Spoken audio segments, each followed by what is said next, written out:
Another week of Tiger Talk. I think this is week 11. Yes, it's week 11. And this week our reading was on information. So we kind of went with the questions that you provided for us online because we found they're interesting and we could definitely expand on some of these ideas. So let's get going. So Matt, what is a real-world example of when false information led to confirmation bias?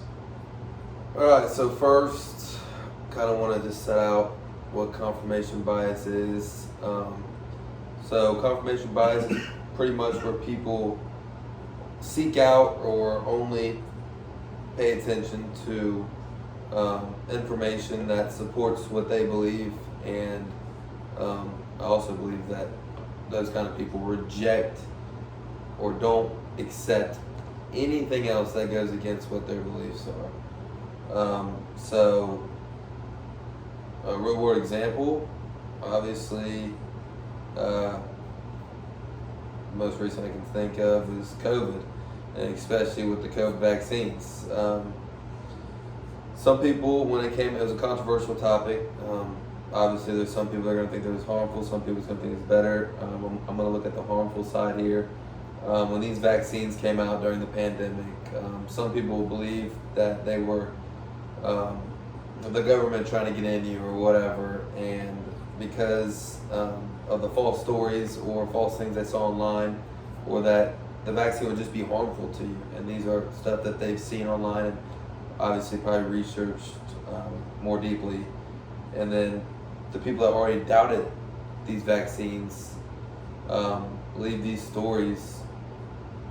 These stories had to be quite convincing to them, based on confirmation bias. I mean, you're looking at information that supports what you believe.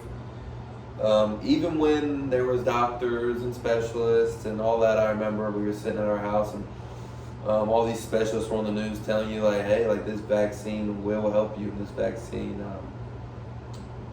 will make COVID less severe and less deadly.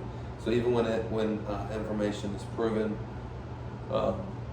those people who were against vaccines discredited it, obviously didn't believe it, and basically trashed the vaccine.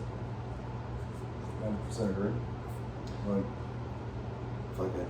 well, I mean, like, you see a lot. Here's a follow-up question. Do you think that it's on like the media to kind of go in and critique certain things, or it's up to the people to do their research and understand it?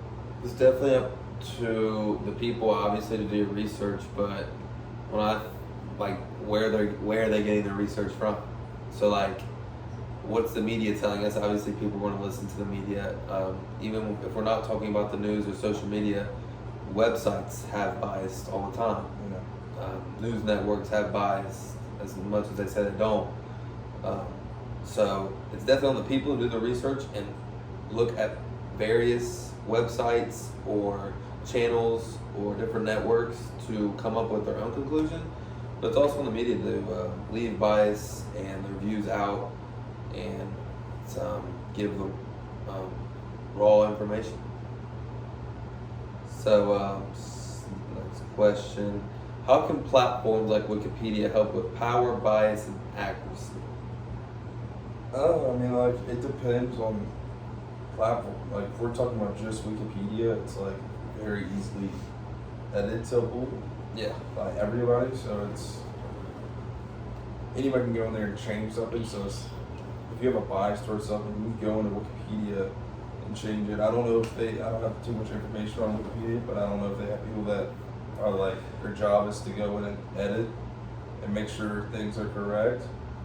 But I don't think that it's a great source when it comes to accuracy, and they can help with power, but in terms of like putting power in the wrong place with like non-truthful stories or information. I mean, that's kind of what I was leaning towards. I know Wikipedia can be, like you said, edited by anybody, so it's kind of hard for me to believe that it improves accuracy, especially when you were growing up and probably still in college, when we're writing a paper, the teachers specifically say, hey, stay away from Wikipedia. It's not accurate. Something can be wrong. It can be edited by somebody, and it does help. I think with like power and not just having like you're allowing, especially like specialists or somebody that follow like see the page and they're a specialist on something and they're like, oh, I can add this, this, and this to make this better.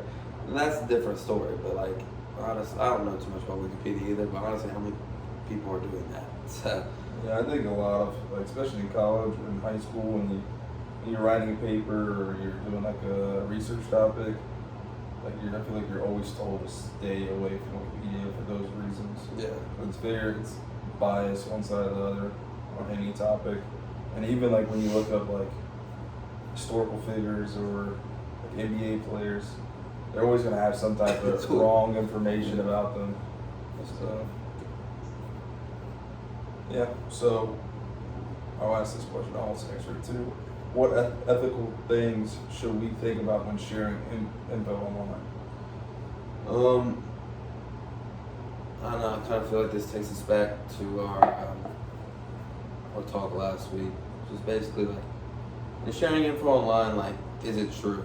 Like, you don't want to put something out there that's misleading, misguiding, a lack of information, as we talked about in the memes, podcasts.